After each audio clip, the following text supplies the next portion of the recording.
Selamat pagi, salam sejahtera untuk kita semua. Terima kasih saya ucapkan pertama-tama kepada hadirin yang telah hadir di acara kita kali ini.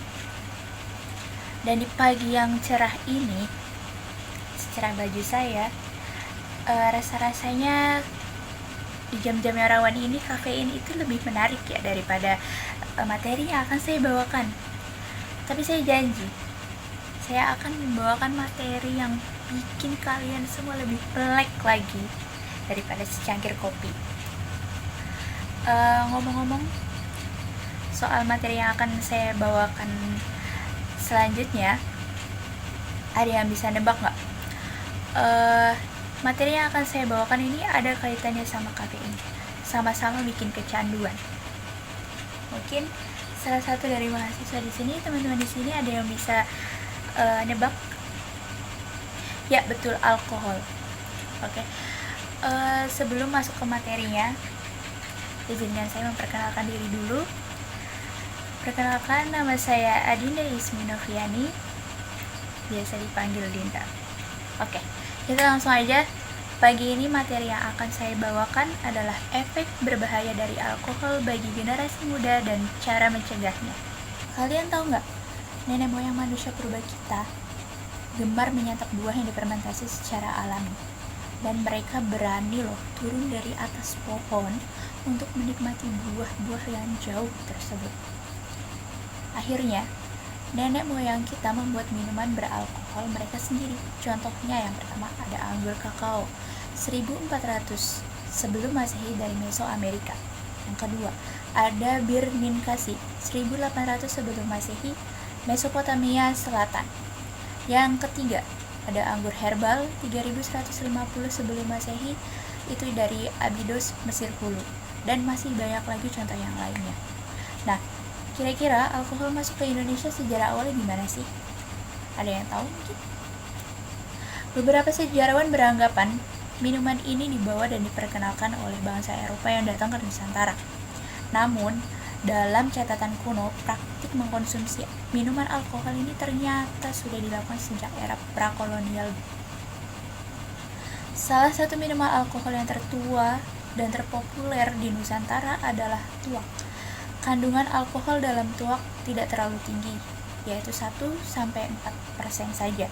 Nah, seiring berjalannya waktu, kini minuman alkohol jadi lebih beragam dan kandungan alkoholnya pun jadi lebih beragam lagi.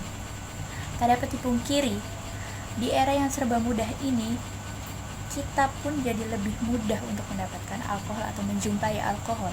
Contohnya, di tempat karaoke, mereka menjual alkohol tentunya secara ilegal.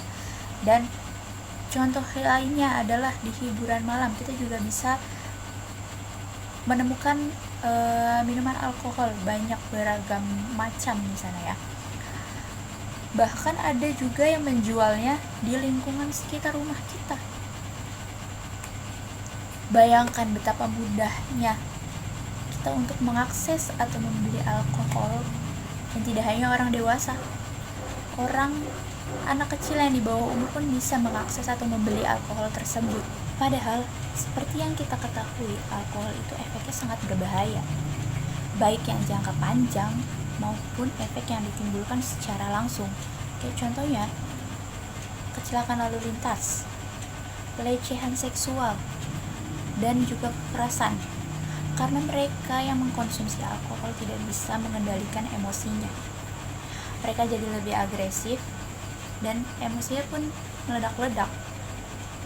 Alkohol sangat berbahaya apabila dikonsumsi secara berlebihan karena dapat merusak organ tubuh seperti hati, otak, ginjal, dan bisa menimbulkan kanker bahkan kebutaan. Nah, di sini saya akan menunjukkan contoh kasusnya yang terjadi di Magelang, Jawa Tengah pada hari Minggu tanggal 5 Oktober 2025. 7 orang tewas dan 1 orang lainnya mengalami kebutaan setelah menenggak miras oplosan. Dan insiden yang kedua yang terjadi di Mamuju, Sulawesi Barat pada September 2025. Di Mamuju ini 5 orang meninggal akibat miras oplosan, 17 orang dirawat di RS. dan total korbannya ada 22 orang. Dan kasus lain ada di Cianjur, Jawa Barat, Februari 2025. 9 orang meninggal setelah mengonsumsi alkohol berkadar 96% yang dicampur dengan minuman kemasan. Dan menurut laporan WHO, World Health Organization pada Juni 2024, sekitar 2,6 juta kematian di seluruh dunia pada tahun 2019.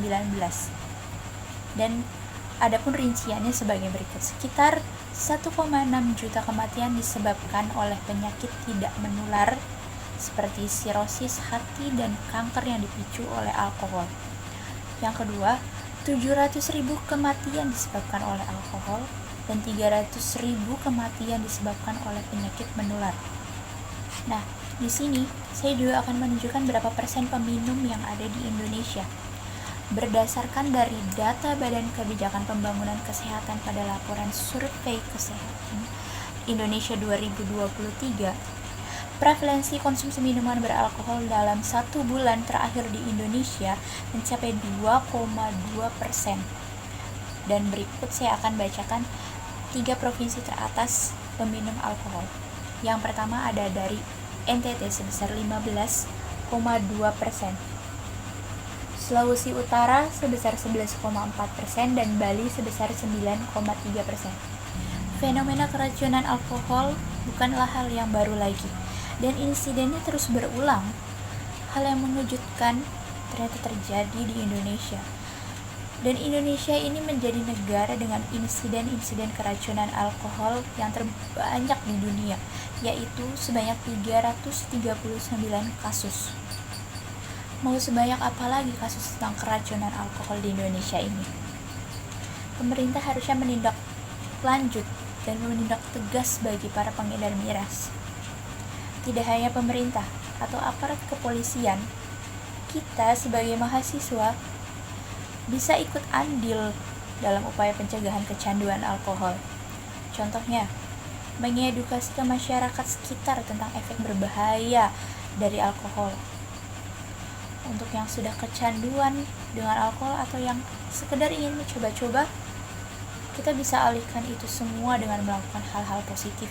Contohnya seperti olahraga, mengikuti kegiatan di kampus, perbanyak minum air putih, jus, dan mendekatkan diri kepada Sang Pencipta. Dimulai dari langkah kecil untuk Indonesia yang lebih maju. Terima kasih atas perhatiannya. Mari kita semua jadi pribadi yang lebih baik lagi untuk kedepannya dan lebih menginspirasi bagi untuk masyarakat luar dan bisa menjadi contoh pribadi yang lebih baik lagi untuk masyarakat luas. Sekian dari saya, semoga bermanfaat bagi kita semua dan jadilah pemikir, bukan peminum. Assalamualaikum warahmatullahi wabarakatuh.